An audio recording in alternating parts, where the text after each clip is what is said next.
Tobi und Nina vor einem 7,5 Tonnen Weltreisemobil. Sie haben es geschafft, alles auf 7,5 Tonnen. Und schlicht sind sie gehalten, denn was haben wir gelernt? Wenn es in Reiseländer wie Tunesien geht, sollte man nicht zu sehr auffallen. Das heißt, es sollte friedlich sein. Ja, sollte es. So, stell dich mal kurz vor. Ich bin Nina, 23. Ich bin hier die Schreinermeisterin im Team. 23 und Schreinermeisterin. Ja. Wir haben ein Video gemacht. Du hast mit 17, glaube ich, angefangen. Ja, ich habe mit 17 Abi gemacht und habe dann 2018 meine Ausbildung angefangen, genau. Wann hast du gemerkt, dass Holz dein Ding ist? Ich habe viel zu Hause schon gemacht, aber dann relativ schnell nach dem Abi entschieden, Holz ist irgendwie... Wie zu Hause gemacht? Hast du eine Bohrmaschine genommen und hast alles angebohrt? Oder? Ja, so ungefähr. Nein, in meiner Familie sind alle so ein bisschen Heimwerker und da ist man halt dabei. Und dann wollte ich eigentlich in Richtung Innenarchitektur gehen und da hat mein Vater gemeint, Mensch, mach doch erstmal eine Ausbildung, schau Was mal. ist der vom Beruf, dein Vater? Der ist ITler. ITler, ja, also kein Aber Handwerker. auch Heimwerker. Auch Heimwerker. Sehr schön. Nicht ganz unbegabt. Ja, und Tobi ist ja auch Heimwerker, kann man sagen. Aber das Geile ist beim Tobi, alles sieht so aus, als wäre es ab Werk so gewesen. Und dieses Auto gibt es ja ab Werk nicht, muss man sagen. Also dieses Wohnmobil ist eine Kreation, die aber so aussieht, als hätte Iveco ein professionelles Wohnmobil gebaut.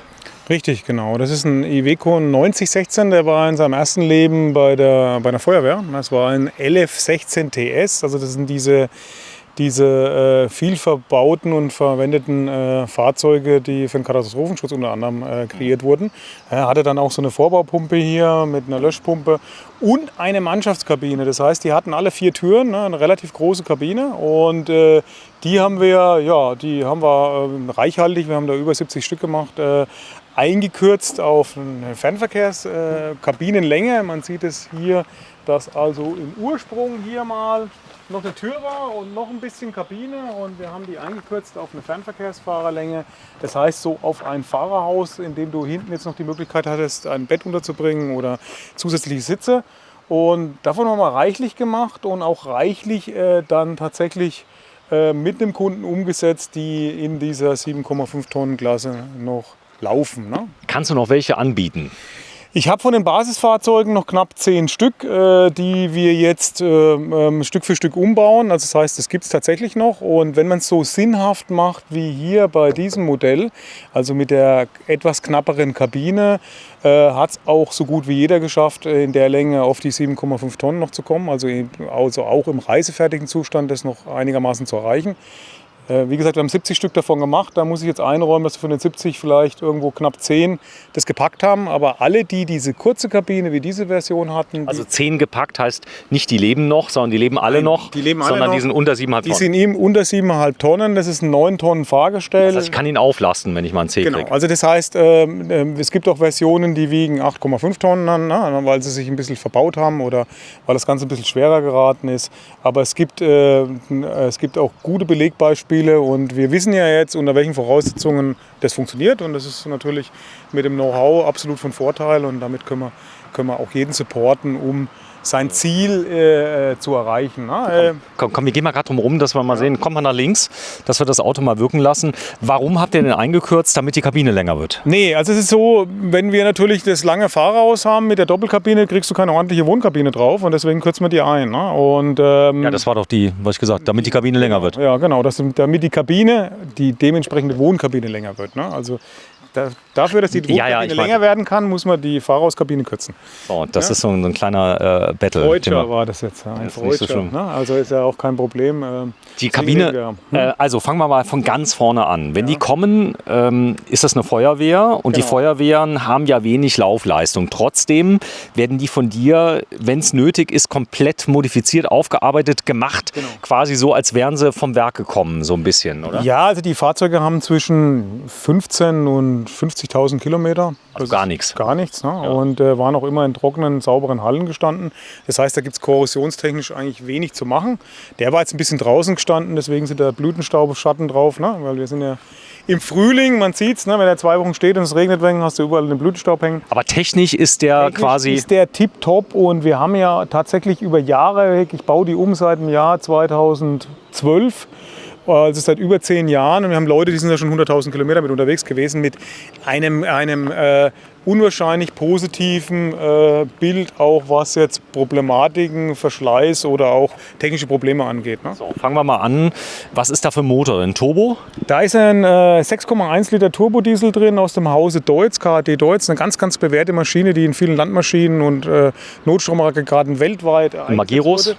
Ja, ist Deutz, KAD, ist luftgekühlt. Also das heißt, im Großen und Ganzen damit auch leicht und wartungsunintensiv, die Maschine. Ist er laut? Nee, er ist, man hat früher immer gesagt, luftgekühlt, lärmgekühlt, aber das stimmt nicht. Mittlerweile wissen das auch alle aus der Community, dass der 9016 im Grunde genommen genauso ruhig läuft wie seine dem Baujahr ähnlichen Artverwandten aus dem Hause Mercedes-Benz oder auch anderer Hersteller. Das heißt, der läuft sehr ruhig, der läuft sehr sparsam. Wir haben Kunden, die fahren die mit 17, 18 Liter Diesel, was also ungemein sparsam ist. Brauche ich für einen Daily im Moment. Also für den Allrad Daily, der braucht zwischen 17 und 20 Liter. So, und wenn ich dir jetzt sage, dass das Fahrzeug genauso schwer ist und in der Konstruktion 40 Jahre älter, muss ich dich fragen, wo ist die Innovation geblieben, ja? Wenn der das Gleiche braucht.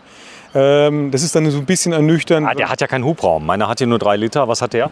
Der hat 6,1 Liter. 6,1. Ja, aber er braucht trotz alledem nicht unbedingt mehr Sprit als das nagelneue. Das sage ich immer, mich erstaunt es ja selber. Ne? Also wir haben Kunden, die fahren dann tatsächlich, sagen wir mal im Schnitt zwischen 17 und 20 Liter und das ist schon extrem gut für so ein altes Fahrzeug. Also wenn ich den Daily mit 70 fahre, dann braucht er nur 14 Liter. Aber das ist das Entscheidende, wenn ich den 90 fahre, dann brauche ich schon 18 Liter. Und wenn ich ihn 110 oder 104 fahre, dann braucht er halt 22. Wenn du den hier 90 fährst, braucht er keine 20 Liter. Kein 20 Liter. So, also kein Spritfresser. Nein. Dann hast du große Reifen. Das ist natürlich fürs Gelände ein Traum. Also wir haben hier immer verbaut, das haben alle dieser Fahrzeuge, die wir uns jetzt angucken, gleich die sinnhafte Offroad-Bereifung 385 65 R22.5. Man sagt Offroad- oder Trailer-Bereifung. Der Reifen ist der Idealreifen, weil er kombiniert ein gutes Geschwindigkeitsverhältnis bei dem Auto. Die Autos laufen alle Spitze so 105 bis 108 Stundenkilometer. Ist sehr stabil und er ist auch leicht. Ne? Also das heißt, das Rad hat sich so als Idealbereifung des Fahrzeugs rausgestellt. Ne? Haben die Rost eigentlich? Also die hatten immer mal ein bisschen was, das machen wir alles. Sind teilweise an den neuralgischen Stellen neue Bleche eingesetzt. Guck mal, den haben wir gemacht vor 1,5, 2 Jahren. Du siehst, das ist alles noch gliedgut wie neu. Wir lackieren den unten rum, wir lackieren den oben rum. Der wird also komplett aufbereitet und ist dementsprechend in einem optisch neuwertigen Zustand. Permanenter Allrad? Ja, hat permanenter Allrad mit schaltbarer Untersetzung, schaltbarer Mitteldifferential und Hecksperre. Also das heißt, alles an Allradtechnik, was man braucht, drin. Und die fahren wirklich gut. Wir haben die Autos immer auf unseren Offroad-Touren dabei. Überall, wo alle Boliden hinfahren, kommen die auch dahinterher gekrabbelt. Also das heißt, es hat bis jetzt noch keiner sich... Also nochmal, die haben radstandsmäßig einen Traum. Ja, das 350, heißt, sehr kompakt. Also Überhänge auch kompakt. Sehr, sehr geländegängig. Absolut geländegängig und ein 5-Gang-Schaltgetriebe mit einer Untersetzung, also das heißt 10 Gänge. Schwerpunkt? Ja, Schwerpunkt ist immer abhängig davon, wie die Leute es ausbauen innen. Ne? Viele dieser Konzepte, wie dieses Fahrzeug auch, sind die sogenannten Selbstausbaukonzepte. Die haben den Charme, dass ich mir die Arbeitskraft für meinen Innenausbau selber, Selbstausbau selber antue. Und dementsprechend ist das Preis-Leistungs-Verhältnis halt sehr interessant. Also wir haben Leute, die konnten so ein Fahrzeug komplett als Weltreisefahrzeug für Preise unter 150.000 € sogar realisieren. Du bietest jetzt ein Angebot an. Und zwar Kabine, Fahrzeug. Was ist da alles dabei? Also Kabine, Fahrzeug, Zwischenrahmen, Umbereifung, Einkürzung, Lackierung, Fenstertüren und Klappen, die immer eine Variable sind. Sowas sollte es geben, je nach Ausstattung. Ne? Also Ausstattung bedeutet, wir können die Originalsitze drin lassen, wir können nur ein Fenster am Anfang reinmachen, wir können uns die Lackierung sparen, aber es geht los so in dem Bereich, eine Ecke auf jeden Fall deutlich unter 100.000 € mit dem Auto. Deutlich unter 100 brutto? Brutto. Mit Kabine? Mit Kabine und die Abhängigkeiten kommen halt mit Fenstertüren und Klappen. In erster Linie darum, was du da verbaust jetzt am Ende. Hast gemerkt, also ich muss dazu sagen, 100.000, du bist 23, das ist unglaublich viel Geld, oder? Aber wenn du mal guckst, was sowas kostet, in dem Zustand, also quasi, also ich will jetzt nicht sagen neuwertig, aber in einem tadellosen Zustand, was würde der kriegen, Oldtimer-Bewertung? Gut, die Oldtimer-Bewertungen sind da ja eigentlich schlicht und greifend. Nein, von der Technik. Nur von der Technik her sind die immer eine 1 bis mindestens gewesen. Ne? Oder, also das heißt unter 2 meistens, wenn das jemand bewertet hatte. Ist aber heute nicht mehr möglich, weil einfach die Umbauten... Nee, es geht nur, wenn jetzt ein Gutachter kommt und sagt, hier technisch, bitte, also... Die sind die alle neuwertig. Neuwertig. Ja, neuwertig. Okay, das ist ganz wichtig. Also unter 100.000 heißt ja, wenn du heute schon einen, ich sag mal, einen Knaus oder ein, was da so alles gibt, ein Hümer oder so irgendwas kaufst, da bist du ja schon viel Geld los. Aber das Konzept hier ist ein anderes. Das ist nicht stehen auf Stellplätzen, sondern die stehen meistens frei, können weit fahren, können Sprit tanken, brauchen kein AdBlue, sind also ungebunden, können auf der ganzen Welt fahren. Die können auf der ganzen Welt fahren, absolute Weltreisetauglichkeit, weil ja noch keine Elektronik und aufwendige Technologie verbaut ist. Ne? Gar keine Elektronik. Nein, der hat vollmechanisches Einspritzsystem, da gibt es keine Steuergeräte. Also das einzigste Steuergerät, was das Auto hat, ja, ist für den Scheibenwischer, ne? Also ein Relais. Und dementsprechend ist es also absolut geeignet, um auch alle Bereiche anzufahren. Wir haben tatsächlich Kunden, die sind da international auf der ganzen Welt schon unterwegs gewesen. Haben einen Durchstieg. Ihr habt alles selber gebaut, alles made in Germany. Man muss sagen, die Kabine, ihr habt einen eigenen Fertiger, eine eigene Firma von euch, die Kabinen fertigt. Genau, ja. Mittlerweile ist es so, wir fertigen das alles selber, das ist jetzt unser Style auch. Alles in der gleichen Fertigungsweise und das Auto ist hier auch komplett entstanden, ne? Auch mit den ganzen Gimmicks, wie man es gewohnt ist von uns. Immer ein Merkmal sind natürlich die schönen Einstiegsketten, ne? Die sich wegbewegen können, wenn du irgendwo dran fährst. Die geschlossene Stoßstange, auch diese Applikation drauf haben wir eine Zeit lang gemacht. Als Trittfestigkeit, wenn du das Scheibchen sauber machen möchtest. Das sieht doch geil aus, oder? Na, da gibt es unterschiedliche Versionen an Guck mal hier, die Lampen, die kann man wählen, das ist optional? Das ist optional, das LED. Ne? Also ein LED, ein richtiges Licht, das haben alle 3 Fahrzeuge hier. Und der Znüni, weißt du, was ein Znüni spricht man? Weißt du, was ein Znüni ist? Nee, sag. Das ist das Schweizer Frühstückchen um 9. Ne? Und deswegen ist auch die 9 da drauf. Und Ach, Knoppers. Sowas in der Art, ja. Ja. Und er hat jetzt auch, das haben wir auch eine Zeit lang immer gehabt, ein Stoßstangen-Update gekriegt. Das ist das gleiche Fahrzeug, wie man sieht. Sieht aber viel moderner aus. Sieht eine ganze Ecke moderner dadurch aus. Ne? Wir haben teilweise auch gecleante Fronten verbaut, ne? Wie die Leute es halt wollen. Ne? Also das heißt, da ist ein sehr, sehr hoher Individualisierungsgrad bei allen möglich gewesen. Und wir haben ja 2 in der ganz leichten Version mit der kurzen Kabine, also das Fahrzeug hier und das Fahrzeug auf der ganz rechten Seite von uns aus gesehen. Die anderen beiden haben die etwas längere Kabine mit 4,45 Meter. Da ist es etwas kniffliger, schon die 7,5 zu erreichen. Aber wenn man einen großen Führerschein hat, dann kann man den auflasten. Wie gesagt, bis zu 9,2 Tonnen gehen die Fahrgestelle. Und meistens haben die dann so auch doch noch unter 8 Tonnen, ne, gehabt. Mit der also großen. Unter 100.000 Euro und sag mal eine Zahl. Also wenn du jetzt so wie er hier steht, der ist ja jetzt... Man muss immer ein bisschen drauf beachten, also was teuer ist Fenstertüren und Klappen. Da hat man ruckzuck auch über 10.000 Euro los. Und Aber was ist jetzt dabei? Also was für Fenster sind dabei? Dabei sind mit Sicherheit 2 Fenster, eine Tür, 2 Stauraumklappen. Dann Echtglasfenster. Echtglasfenster aus dem Hause Outbound zum Beispiel. Der große Tank mit 400 Liter, die Einzelbereifung, Zwischenrahmen in der Version und klapperer Unterfahrschutz. Und Sag mal einen Preis nochmal. Also unter 100 heißt 99,9? ja, unter 100 ist es zu realisieren. Ich sag mal, das ist halt wie viele Sachen von der Ausstattung eine Abgeschichte. Er hat auch noch die Originalsitze drin. Wenn wir natürlich keine neuen Sitze reinbauen müssen, haben wir keinen Aufwand. Wir haben Autos, ich sag mal, das Preissheet wäre, sagen wir mal, von 95 bis... Oder sagen wir mal von knapp über 90 bis 110 je nach Ausstattung. Okay, also das bedeutet, knapp 90 bedeutet 89,9 könnte man einen spartanischen kriegen. Den kann man ja später immer noch upgraden. Die Reifen sind neu. Die Reifen sind neu, das machen wir alles nagelneu. So, ihr macht nagelneue Reifen. Nichts mehr mit gebrauchten Reifen, weil einfach der Ärger... Die ganze Technik ist hier bei dem Auto so auf dem Stand, als wäre er vom Werk gerollt oder besser? Nein, man kann jetzt vom Werk gerollt nicht ganz, weil das Auto ist natürlich alt. Ne? Die Fahrzeuge sind zwischen Baujahr 85 und 92 gebaut worden. Ne? Kriegen die Kunden das Jahr Garantie? Du musst ja... Muss ich geben. Ne? Also das heißt, das geben wir auch und wir diskutieren da auch nicht. Wenn nach einem Jahr was ist, was wir verkackt haben, mache ich es auch. Ne? Dann grinse ich ein bisschen in mich rein. Also wir haben auch schon mal tatsächlich bei so einem Fahrzeug bei 70 Stück einen neuen Motor gebraucht.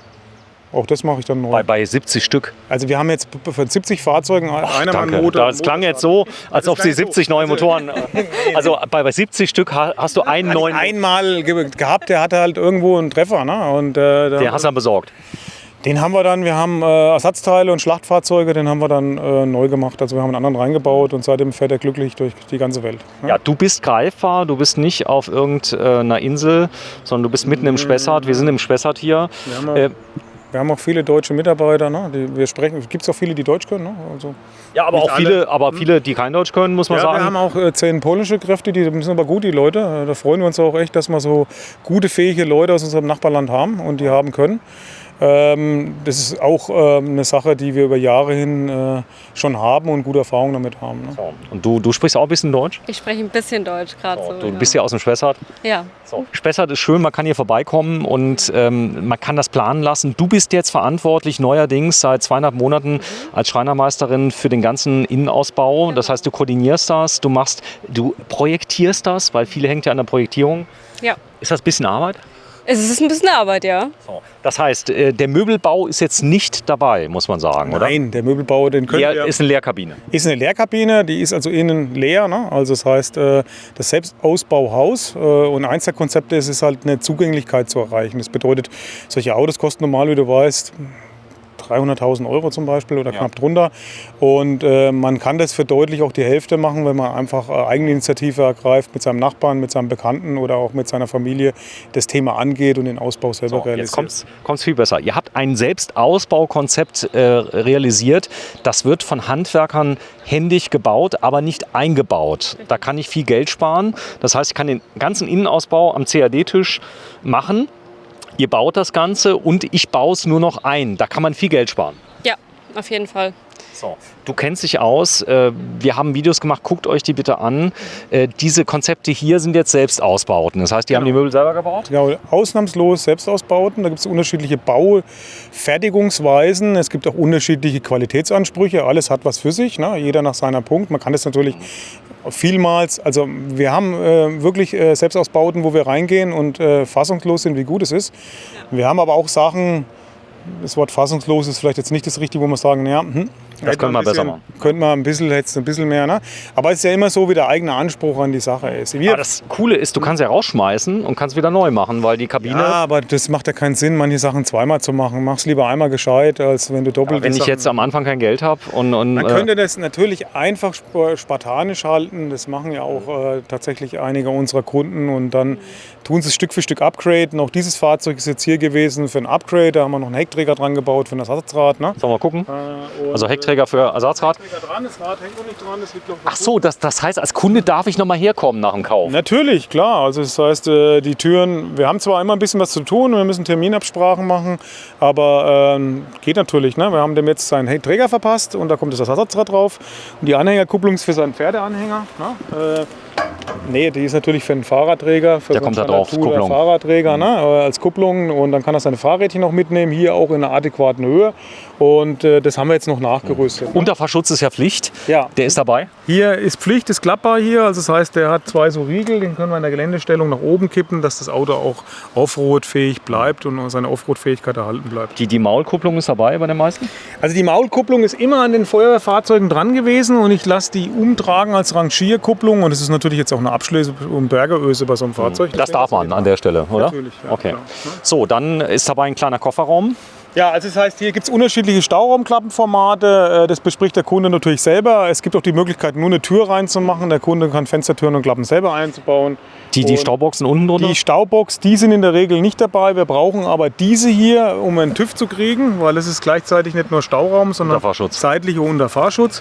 Und die hinteren sind optional. Die sind dabei, die beiden? Die beiden sind immer mit dabei, ja. Die müssen ansonsten werden Unterschutz... Ja, sonst müsste man einen Schutz hinbauen. Das ist natürlich Blödsinn, weil der Schutz einfach unnötig nur an Möglichkeiten raubt. Ne? So, optional wäre dann zum Beispiel Reifendruckregelanlage und so weiter. Wir haben die jetzt erst nicht an keinem, der hier steht, nachgerüstet. Aber wir machen so Sachen auch wie Druckluftschlauchausgänge. Da werden wir bestimmt auch einen ansehen. 400 Liter Kraftstofftank ist immer dabei. Ne? Also das heißt, Reichweite etwa... Ja, bei Verbrauch um die 20 Liter bis zu 1500, 1600 immer. Also du kannst da tanken, wo der Sprit günstig ist. Genau, und das würde ich auch so belassen, weil mehr Kraftstoff ist mehr Gewicht und dann ist das Auto immer... Die Schiebefenster sind drin, die sind auch von uns, ne? Die haben wir mal entwickelt und anstelle der Originalglasscheiben reingesetzt. Und hier ist das Outbound drin, das heißt, ja, wäre wahrscheinlich auch Outbound drin. Die Folierung, die könnt ihr auch anbieten? Ja, die Folierung ist jetzt hier in-house, weil hier sieht man ja Truck and Box by, ne? Also wir haben wir gemacht, ne? Auf Deutsch. Wir haben die Karre gemacht und die Box? Die Box hat jetzt Inside, ne? Box Inside, deswegen steht es hier. Ne? Nochmal. Jetzt habe ich es gerafft. So, also Truck and Box, das heißt also der LKW und die Box, die habt ihr gebaut und Inside hat Petter Redust. Genau, das ist der Name von dem Auto. Wir sagen immer, die Autos, wenn sie sich den Namen nicht verdienen müssen, können gleich Namen haben. Und wer uns einen Namen gibt, weil es sagt, so, das ist es jetzt, da machen wir natürlich auch diese Beklebung drauf, um das ein bisschen zu individualisieren. Ne? So, Wertehalt, wir haben ja schon viele gebrauchte Fahrzeuge gezeigt. Unglaublich, also du kriegst meist nach 3, 4, 5 Jahren noch das, was du gezahlt hast. Dank deinem Einsatz haben wir ja neulich so ein Fahrzeug verkauft, das innen wirklich gut gemacht war. Ne? Also wichtig ist, wir raten jeden, es nimmt ein bisschen Zeit, vielleicht auch ein bisschen mehr Geld in die Hand und macht es innen schön, dann ist es finanziell nachhaltig. Also das heißt, du kannst auch aus einer Investition von 150.000 plus deine Arbeitszeit deutlich über 200.000 machen. Das heißt, die Arbeitszeit kriege ich später wieder zurück. Jetzt dabei ist eine Auszugsstufe, die haben wir jetzt mal ersetzt. In der Regel ist es so, eben in der Preisschiene, je nachdem, wie es dann genau ausgeht, wo es hinläuft. Wir machen immer einen Treppenhalter hin für eine einfach anstellbare Treppe und das ist jetzt schon hier ein Podest, was ausfährt. Darf ich das mal sehen, das Podest? Ja, das können wir nur mal kurz mal zeigen. Ich habe eine Standardleiter hier mal geholt. So, das kann ich optional haben, das Podest. Das kann man optional haben. Ist jetzt hier noch in der Bauweise aus Aluminium. Die neueren haben alle. Da stelle ich hier die Leiter an. Da kann man hier die Leiter anhängen, man kann sie hier anhängen, man kann sie, glaube ich, auch vorne anhängen an allen 3 Seiten und kann dann entscheiden, wie jetzt der Platz ist, wo ich auch stehe, wo ich besser reinkomme. Ist ein Schwerlastauszug, kann man da mit 2 Leuten drauf? Die Schwerlastauszüge können 250 Kilo. Ja, also wir 2 können da noch drauf. Okay. Gut, dann gehen wir mal rein. Ja, und zeigen das mal, das kann man dir vorne anschauen. Man muss dazu sagen, für den Innenraum ist immer der Kunde selber verantwortlich und die sind im Bau. Ne? Also das heißt, auch ich habe hier mal kurz reingeguckt, der Bautenstand ist noch ziemlich am Anfang. Ne? Ja, ist doch vielleicht mal ganz gut, dass man das sehen kann. Denn, warte, ich komme. Ladies first, du hilfst mir ein kleines bisschen, wenn du nur mal die Leiter festhältst, das wäre ganz lieb, weil da habe ich großen Respekt vorm Kippen. Dankeschön. So, und du darfst auch gerne mal reinkommen. Du bist ja Schreinermeisterin, man muss sagen, viele Leute haben schon ein bisschen Erfahrung mit Holz. Und das ist sehr stabil hier gebaut. Das Erste, was ich hier sehe, du kannst hier natürlich massiv bauen. Ja. Und das ist vom Ausbau her ganz ehrlich toll. Das heißt, Bett hinten? Kann man sich nicht beschweren. Gut, das Bett ist hinten. Ne? Wir haben da eine sinnvollerweise besser als aus Alu, aus Holz gebaute Gestellbauweise. Und er hat halt angefangen, ob das jetzt hier ein Provisorium ist oder schon die Endlösung, hat schon mal beschlafbar gemacht. Ne? Man sieht, das Fahrzeug ist gleichzeitig das Materiallager. Es gibt hier schon die Heizung. Ach so, er kann schon testen jetzt. Er kann schon mal übernachten irgendwo und sich vielleicht dann in sein zukünftiges fein detailliertes Raumkonzept eindenken. Er hat schon hier die Wände gestellt für sein Bad, nehme ich an. Ne? Da sind schon die Abwassertanks drin, wahrscheinlich auch hier drunter integral, ne? Weil er da einen Zulauf hat. Ich denke, die Dusche ist vorne. Und es ist also schon im Lauf, ne? Ob die Wände am Schluss so bleiben oder ob er das noch farblich ölt oder ob er da jetzt noch andere Oberflächen macht, das sieht man natürlich in den Baustellen. Es gab doch mal in Amerika einen Detektiv, der an einem Haus gebaut hat, solange die Serie lief. Columbo, glaube ich. Ja. Und der ist immer zu seinem Haus gefahren und hat dann immer ein Stückchen weitergebaut und so weiter. Das heißt, ich kann das streckenweise ausbauen, sodass ich es wie hier schon benutzen kann. Vielleicht schon eine Heizung drin, ein Wassertank ist schon drin, wie ich sehe. Ja, du kannst es so machen, wie jedem es einfach beliebt. Wie du Zeit hast. Wie du Zeit hast. Ne? Von außen sieht es aber schon so aus, als wäre... Genau. Ne? Also hier ist jetzt schon mal, man sieht es ja schon, es ist auf jeden Fall schon mal so, dass man drin übernachten könnte. So, jetzt Stabilität. Ja. Deine Kabinen sind sensationell stabil. Also die sind tatsächlich schon umgekippt in der Wüste. Ihr habt die wieder aufgestellt, da war noch nicht mal was dran an der Kabine. Der Kabine zum Glück noch nie. Hier ist noch die Variante mit Aluminium-Innenrahmen, den haben wir jetzt durch GFK in den neuesten. Achso, der gleiche Wärme. Das ist das gleiche Ding, nur hier, wenn du mal mit der Hand, wenn ich dein Mikro halt draufsetzt, weißt du, warum das lang aufs GFK, lang aufs Alu? Bisschen kälter. So, und an der Ecke ist es immer so, dass kaltes Material halt auch die Feuchtigkeit als erstes fängt. Ja. Und deswegen ist der GFK GFK-Winkel bei den neuen Modellen hier etwas sinnhafter. Stabilitätstechnisch ist das Gleiche. Aber wenn er hier, wie wir es immer bauen, umlüftet baut, wir haben es ja jahrelang so gehabt, ist es auch kein Problem. Passiert nichts. So, die Toilette jetzt auf der Seite. Dann der Durchstieg ist dabei. Der Durchstieg ist immer was dabei ist, also was immer dazugehört. Da kann ich jetzt hier... aber es Abschließbar. Ist, abschließbar, ne? Dann kann man jetzt hier nicht aufmachen, weil die Leitung hat er hier sinnvoll verklemmt. Wie gesagt, das ist im Bau. Ne? Und er setzt es jetzt so, wie ich sehe, etwas einfacher rum, aber wenn man die Platten danach ölt und finisht, ist das auch in einem guten Style zu bewältigen. Ne? Jeder ist da halt seines eigenes. Aber ich finde es ganz ehrlich pragmatisch. Also ich habe ja viele auch gefilmt, Abenteuer Allrad, siehst du ja viele Selbstausbaufahrzeuge, fast nur. Ja. Und das ist cool. Das heißt, ich kriege das Auto fix und fertig. Die Kabine ist da, die ist hochisoliert. Ja, das ist ein 60 mm Sandwich. Wir bauen die auch nicht downgesized. Das ist alles das High Impact, also die beste Bauweise von uns. Und die neuen Kabinen haben jetzt sogar noch einen Hintergrund. Wir haben die Schäume ausgetauscht. Ich bin so ein bisschen GFK, ne, du weißt selber, das ist so, was passiert danach, die Nachhaltigkeitsfrage. Und wir setzen jetzt anstelle von Purschäumen PET-Schäume ein. Also das heißt ein reines Recyclingprodukt. So kriegt das Ganze noch so ein bisschen mehr sinnhaftigen Spirit, was die grundverwendeten Materialien angeht. Ne? Kann ich schreiben 89,9 für das Basismodell? Können wir das schreiben? Das können wir schreiben, weil ich denke, wir bringen es so hin, aber dann fehlen halt, in der Regel werden es dann wahrscheinlich doch 100. Wenn jemand mal so ein bisschen... Aber ich sag mal, wenn ich jetzt wirklich einen haben will, dann kriege ich einen schönen. Die Farbe, kann ich mir die auswählen, wie er lackiert wird? Mineraltabelle, alles klar. So, der wird wirklich neu lackiert. Kann ich mir mein Auto aussuchen aus den 10 Stück, die du noch hast? Nee, das geht leider nicht, aber das ist auch nicht relevant, weil die Autos alle den gleichen Grundstatus haben. Das heißt, die Basisfahrzeuge, die machen wir dann so fertig in der Farbe schon grundsätzlich, wie er werden soll. Du kannst nicht nur die Farbe vom Fahrerhaus und von der Kabine entscheiden, auch die Chassisfarbe. Ne? In der Regel wird es schwarz, ein helleres Grau und ein dunkleres Grau. Das wird ja auch komplett neu lackiert und dieses Aufbereitungsprogramm ist immer identisch. Das heißt, wir kümmern uns um die Bremsen, wir kümmern uns um die Einspritzanlage. Es werden alle relevanten Dinge. Ein Jahr Garantie auf alles. Ja, das muss ich ja geben. Ne? Also das heißt, das Fahrzeug hat tatsächlich auch als 30 Jahre alter LKW eingegangen. Haben die Mehrwertsteuer? Wir haben auch Mehrwertsteuer, ja. So, das heißt, ich kriege den, also wenn ich Unternehmer bin, für 89,9 für inklusive Mehrwertsteuer, korrekt? Ja, 89,9. Also keine Differenzbesteuerung? Keine Differenzbesteuerung, weil die Fahrzeuge sind ja als eine Einheit durch den hohen Veredelungsgrad, den wir haben, wieder mehrwertsteuerpflichtig. Ne? Also das heißt, wir haben früher die Fahrzeuge einzeln rausgegeben.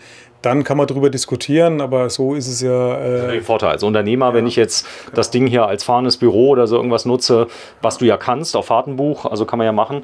So, komm, wir gehen mal raus und zeigen mal andere wie gesagt, Konzepte. wir haben auch nur noch ungefähr knapp 10 Stück und wenn die weg sind, ich kaufe die Grundfahrzeuge nicht mehr ein. Darf ich da vorne reingucken, dass wir einmal kurz reingehen vorne? Ja, natürlich, wir gucken. Kann man machen. Er ist relativ Standard. Eher, sag mal, die Fahrzeuge sind immer männlich bei dir?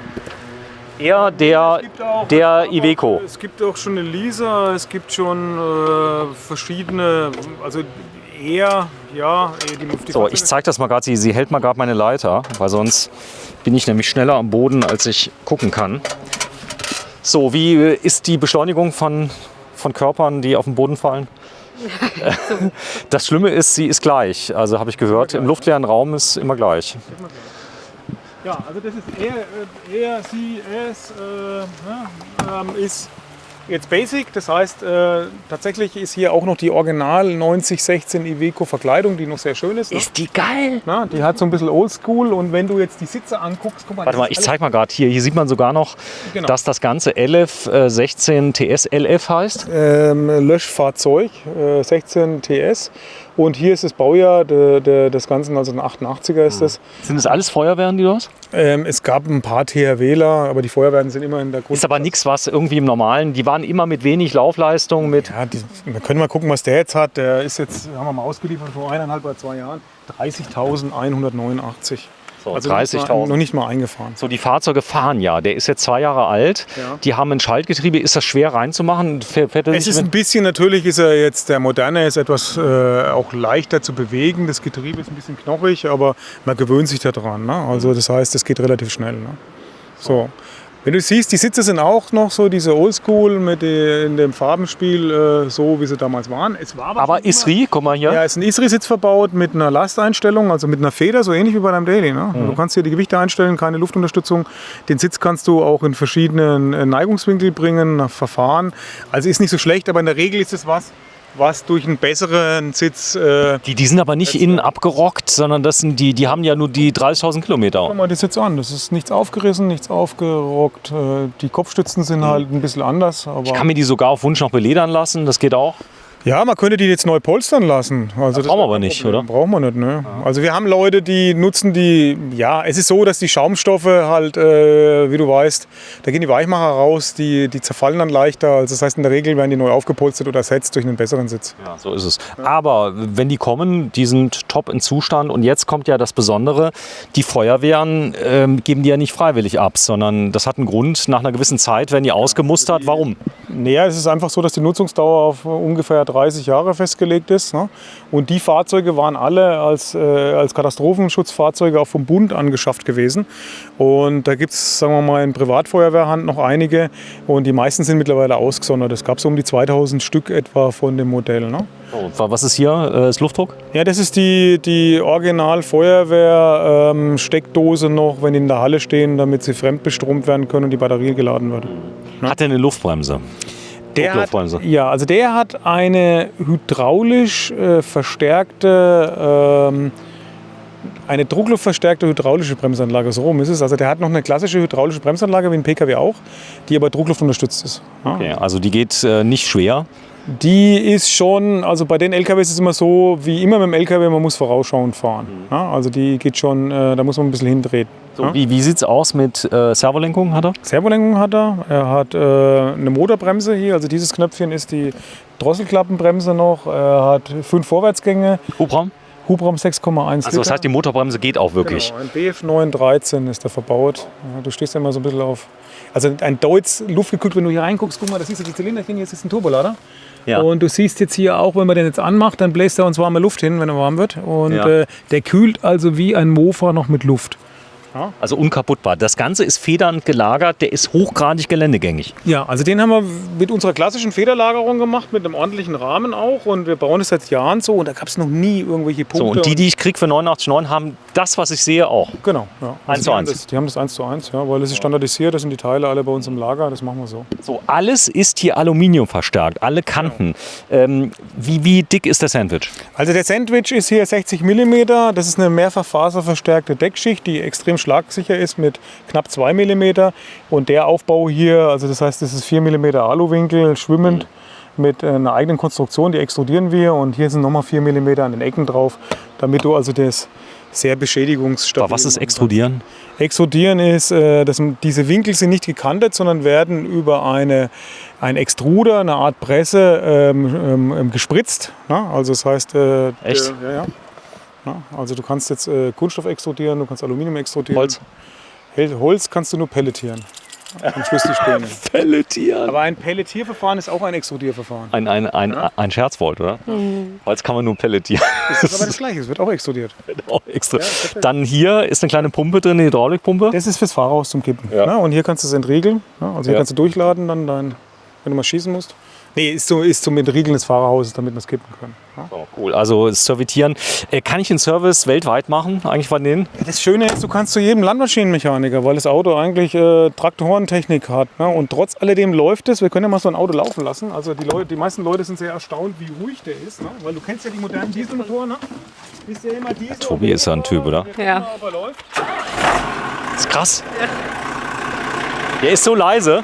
Guck mal, wie sauber der läuft. Ne? Ja. Die laufen wirklich sehr sauber und wenn man jetzt hier hingeht, merkt man ein bisschen, wie er die Luft schon bläst. Ich meine, er ist halt 30 Jahre, er raucht ein bisschen, wenn er kalt gestartet wird. Aber ist leise, ne? So, ich brauche hier keine Druckluft aufbauen, wenn ich losfahre. Doch, du brauchst Druckluft, weil die Feststellbremse reine Federspeicherbremse mit Druckluft ist. Ne? Also Okay. der bräuchte jetzt Druckluft. Und was auch schlecht ist, wir müssen ihn jetzt tatsächlich ein bisschen laufen lassen, weil er auch Druckluft zum Abschalten des Motors braucht. Das geht nämlich genauso wie die Bremse über diesen Knopf und geht erst, wenn er ausreichend Druckluft hat. Also da müssen wir jetzt 2 Minuten warten. Ne? Es gibt die Möglichkeit, eine elektrische Pumpe einzubauen für einen Campingplatz. Zum Vorpumpen, ja klar, haben wir schon häufig gemacht. Jetzt hört man ja, dass die Luft irgendwo frei macht. So, jetzt können wir noch ausmachen. Ja.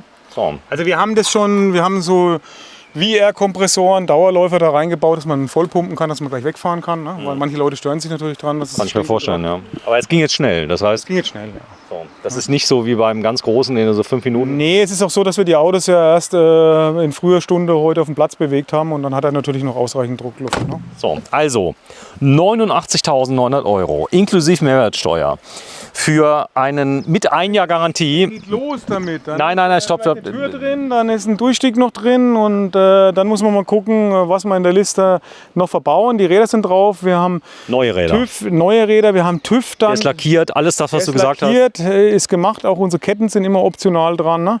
Die Schiebefenster sind sowieso drin.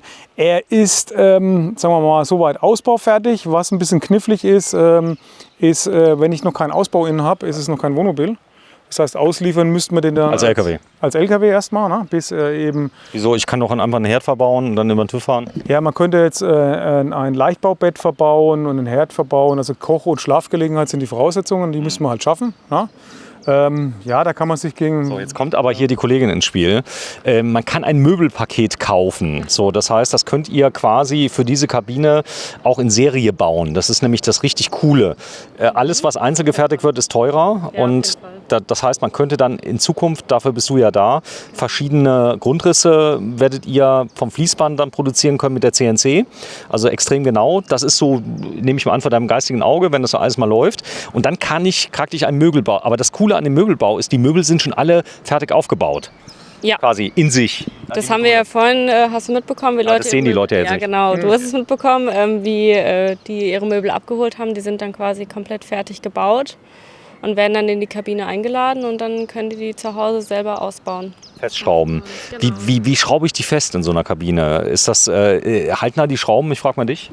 Also wir machen es meistens so, dass wir Mehrschichtholz verkleben und in das Mehrschichtholz verschrauben dann. Ne? Okay, das heißt, immer Klebeverbindungen. Ne? Wenn du das jetzt so demontierbar haben möchtest, musst du es so machen. Ansonsten könntest du auch die Möbel verkleben, aber dann kannst du halt nicht mehr demontieren so leicht. Ne? Also das heißt, etwas verkleben, mit dem ich verschrauben kann. Ja. habe ich verstanden. Das heißt, du lieferst die Möbel dann fertig, Fronten und so weiter kann ich liefern. Das wird ein gutes Stück günstiger, als wenn ihr das natürlich direkt einbaut.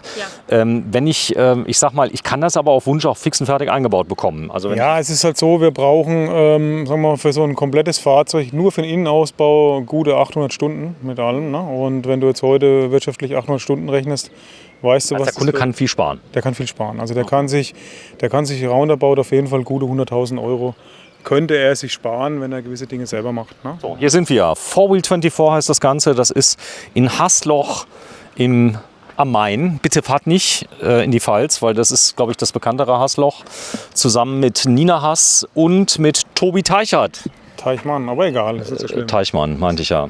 Der Tag nehm's ist so. schon fortgeschritten. Aber das, ja, ist wirklich, ja. Wir haben heute viele Videos gedreht, aber so viele schöne. Und du sagst, das ist ein Auto unkaputtbar, hat ein sehr positives Erscheinungsbild. Also bei den Leuten, wenn du da ankommst, die Leute sind oft begeistert. Viele kennen ja die Fahrzeuge noch von früher. Ist technisch einfach und was noch ganz, ganz wichtig ist, es ist extrem, die Ersatzteillage ist sehr, sehr gut, weil wir mittlerweile es ist ein Baukastensystem gewesen. Du kriegst eigentlich alle Teile, die wichtig sind, noch sehr, sehr gut. Bremsen ist alles überhaupt kein Problem. Und Motorentechnik sowieso. Es hat sehr tolle Komponenten aus deutscher Fertigung. Das heißt, die Maschine ist von KAD Deutz, deutsche Fertigung. Das Getriebe ist von der Firma ZF. Also das heißt, deutsche Fertigung. Das Verteilergetriebe ist von der Firma Getrag, deutsche Fertigung, sind sehr, sehr hochwertige Komponenten hier verbaut. Und das war richtig gut. Es hat ein paar Schwachstellen, unter anderem die Simmeringe an der Hinterachse und so weiter. Die werden auch gemacht. Die sitzen wir aus, weil manche funktionieren ewig. Und wenn innerhalb von einem Jahr da was ist, machen wir es natürlich neu. Ne? So, ansonsten kann man die reparieren. Das ist ein Verschleißteil. Es ist ein Verschleißteil, ist reparierbar, ist auch nichts, was einen aufhält. So, wir gucken uns jetzt mal Zyni an. Ich bin sehr gespannt. Tobi Teichmann. Teichert heißt ein bekannter Radiosprecher. Sorry, tut mir leid. Heißt auch aus der Branche, gibt es auch bekannte Leute, die so heißen. Auch Teichert heißen. Genau, ja. Das tut mir leid, Herr Teichmann. Ein schöner Name. So, tschüss, Tobi. So, 2,5 Monate, verrückter Laden, 40 Leute mittendrin, die sich verschrieben haben, bezahlbare Träume zu machen. Also wenn du guckst, so weiße Ware kriegst du ja auch für 80.000, 90.000. Hier kriegst du ein echtes Unikat und das Ganze sogar noch, ich ich sag mal, weltreisetauglich, ohne AdBlue, ohne alles. Danke, tschüss. Tschüss. Ciao.